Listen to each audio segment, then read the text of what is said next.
Alright, Shalom, Shalom, Israel.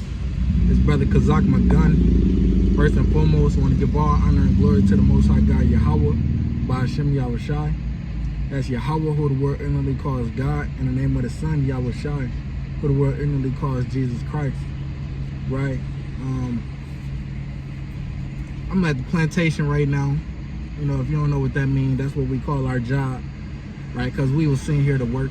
You know, we slaves, we still in captivities to this day, right? As it says in the book of Baruch, chapter 3, verse 8, we are yet this day in our captivity. But I'm sitting here on my break, and I'm just meditating through the Spirit, and I'm just thinking like, you know, this ain't the time to be falling short.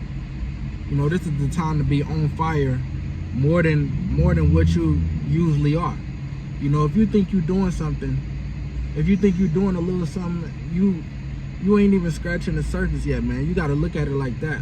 The work you doing is not enough. You got to always look at it like it's not enough, right? The Lord said we got to make our calling and election sure, man. All right, let me grab this in the book of 2 Peter, right? Let me go to the book of 2 Peter, chapter 1 and verse 10. Right, this is the book of 2 Peter 1 and 10. It says, wherefore the rather, brethren, give diligence to make your calling and election sure. So you got to be diligent. Just because you know you're an Israelite and you keep the Sabbath day, that don't mean you finna, you know, you finna earn salvation, right? Just because you go out to the, just because you go out and, you know, you post on Facebook, you know, saying that, you know, we the Israelites, you sharing TikToks and all of that. That doesn't necessarily mean you did enough to obtain salvation. You got to give diligence. This is an everyday thing. This not a once in a while post that I'm an Israelite. You know, this ain't a you know, every blue moon type thing. This not that. You know, this truth. This is an everyday thing. This gospel got to be preached. It got to be pushed every day, damn near every hour. You know, damn near every hour. You know, whenever you can. You're supposed to be trying to, you know, do the work, right?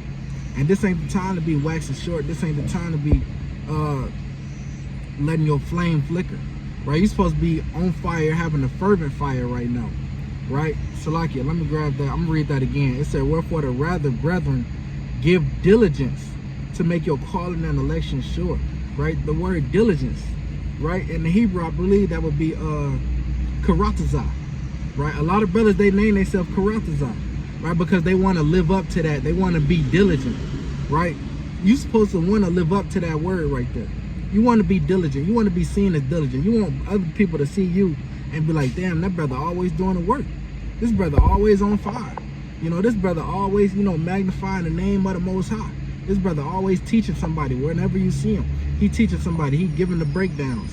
You know, he always doing fly missions and fly duties. He always doing whatever he can to magnify the ministry. And that's what you should be doing, man. Right? Because what it say, you don't want to sit and be idle.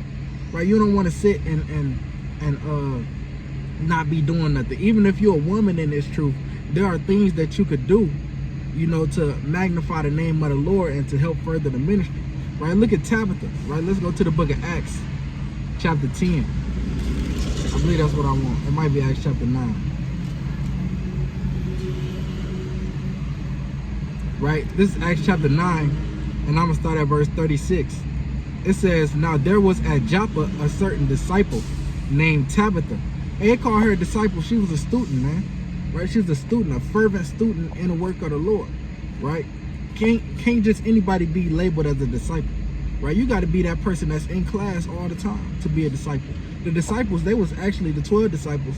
They was rolling with Christ every day, every moment. They was sleeping in the same area, waking up at the same time as Yahushua, walking. They was on tour with him, walking everywhere he was going, right?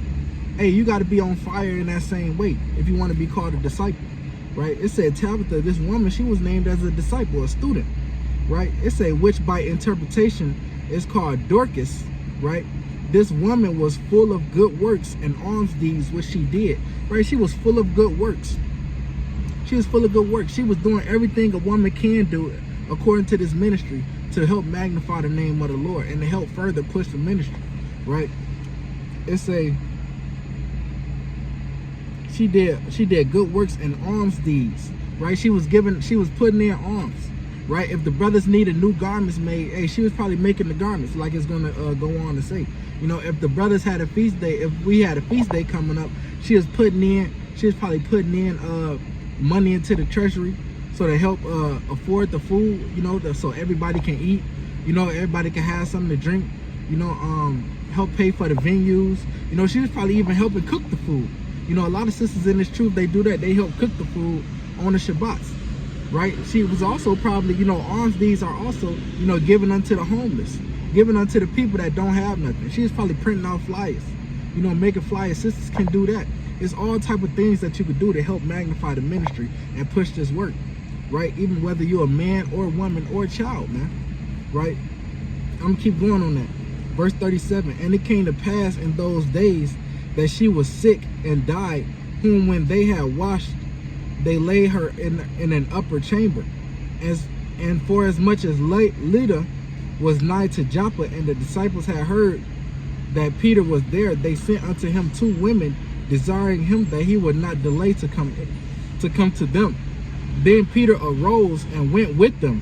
When he was come, they brought him into the upper chamber, and all the widows stood by him weeping, showing the coats and garments which Dorcas, who was also named was Tabitha, which Dorcas made while she was with them. So she was making garments, sewing up garments for the brothers. You know, hey, she like, I know y'all got camp, y'all might have a unity camp coming up, you know, so I'm gonna sew this, I'm gonna sew these garments, you know, y'all go out there, so y'all go out there in style, man.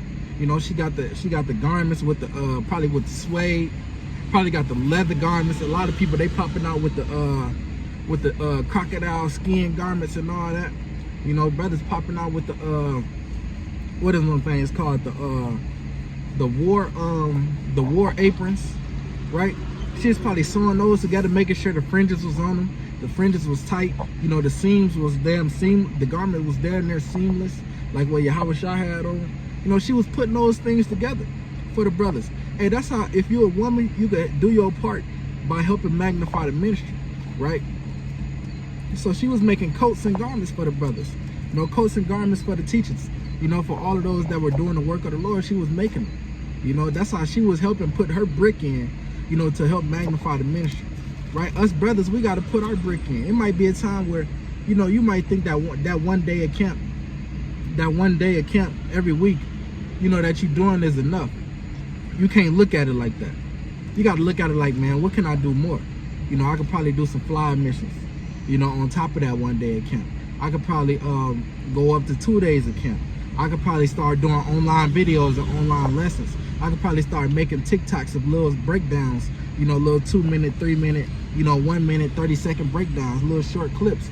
You know, I could probably start going out on the highways and byways and, you know, just helping people, you know, I might be able to do alms deeds, you know, putting sandwiches together inside a Ziploc bag, you know, tucking the flyer in there, showing the people that, you know, that the Israelites are here to help them, you know, that are less fortunate, you know, those of them that are our people that are less fortunate. Hey, the Israelites is out here, you know, the Lord is looking out for you, right? The Lord sent me to look out for you, like how the Lord had Habakkuk in the book of Baal and the Dragon. I don't have my apocrypha with me, so I gotta paraphrase it, right? The Lord had Habakkuk in the book of Baal and the Dragon, you know, cook up some pottage, cook up some stew, and the angel went and got Habakkuk and grabbed him up and teleported him to the lion's den where Daniel was at, you know, for all those days, so Daniel could have something to eat, right? That was a work of alms deeds right there, right? That Habakkuk did, right? So it's all types of things that you could do in this truth to help magnify the ministry, man, right? You can't wax cold. This ain't the time to wax cold in this truth, right? Let me go to the book of Revelation, right? This ain't the time to be on the fence. This ain't the time to be trying to